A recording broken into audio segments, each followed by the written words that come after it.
Assalamualaikum warahmatullahi wabarakatuh. Salam sehat, salam sejahtera semuanya. Perkenalkan, saya Janiarto Mihendra dari Bank Syariah Indonesia, KC Jakarta Fatmawati 2, unit Funding and Transactional Staff. Sebelumnya terima kasih untuk Bapak Teguh yang sudah memberikan kesempatan bagi saya untuk mempresentasikan kembali atau menceritakan kembali artikel mengenai tanya pakar bagaimana menjadi seorang CEO. Nah, artikel ini berawal dari seorang penanya, yaitu wanita berusia 25 tahun. Dia itu berprofesi sebagai pemasaran di rumah sakit di bidang kedokteran hewan.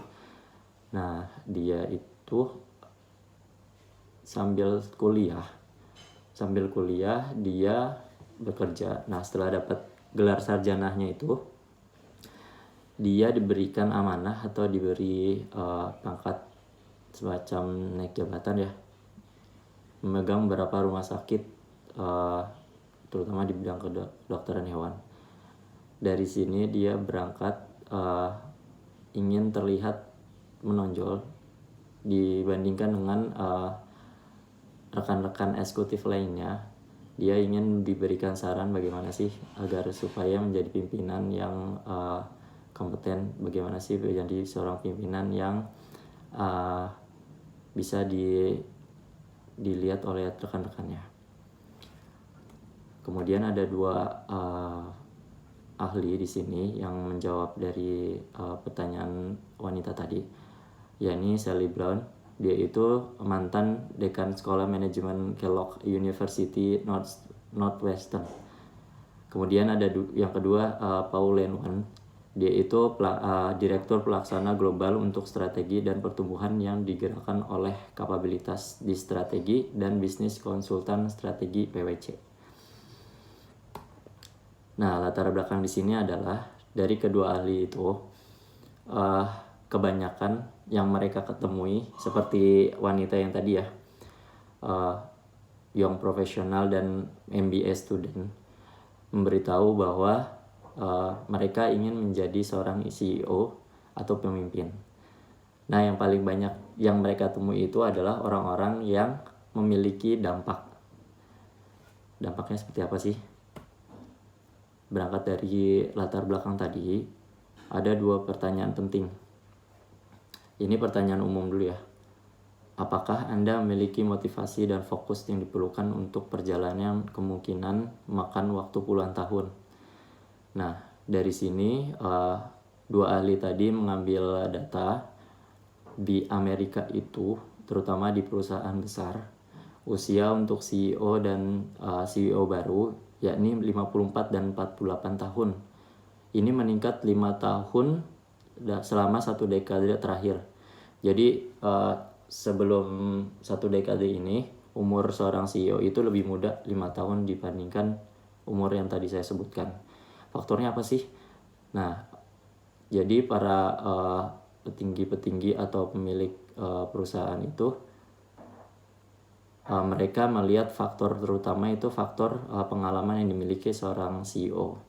Itu sangat penting ya, yang pertama. Kemudian yang faktor keduanya itu faktor kunci di luar kendali mereka. Jadi semacam referensi yang dimiliki oleh mereka, terus kenalan-kenalan yang dimiliki oleh mereka. Nah, pertanyaan berikutnya itu, apakah Anda memiliki potensi? Apakah Anda memiliki keterampilan yang berbeda? Nah, hasil pengamatan beberapa pemimpin eksekutif yang dilakukan oleh dua ahli tadi dibagi menjadi 3. Jadi ada the organizational architect, kemudian the relationship maven, kemudian the passion player. Nah, akan dijelaskan satu-satu ya. The organizational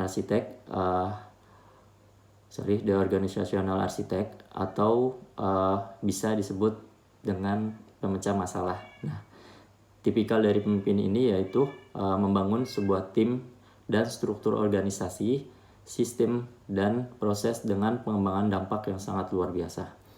Karakternya ada beberapa.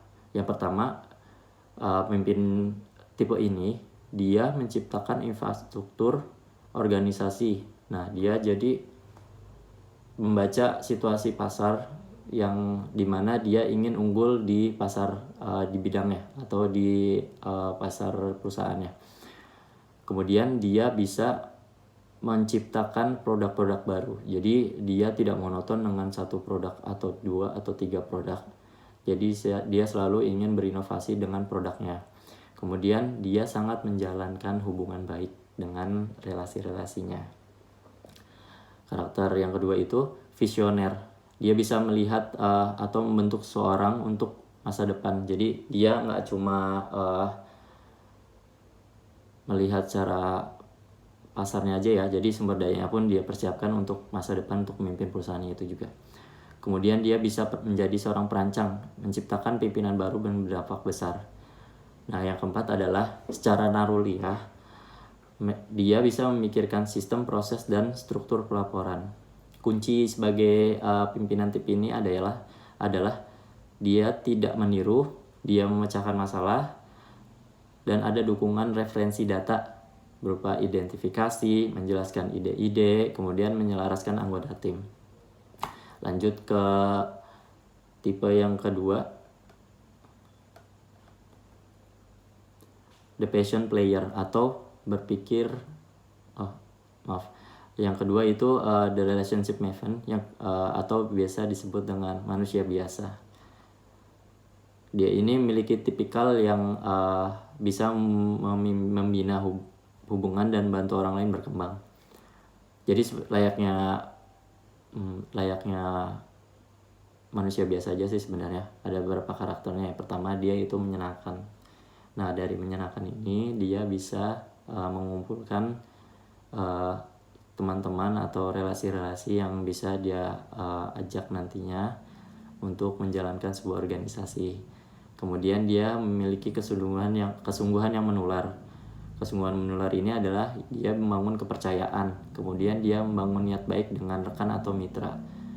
Jadi semacam dia bisa menjaga hubungan baik agar kedepannya dia bisa menjalankan bisnisnya dengan rekan-rekannya dengan baik juga. Kemudian dia ini sebagai pendengar yang baik dan memiliki banyak koneksi.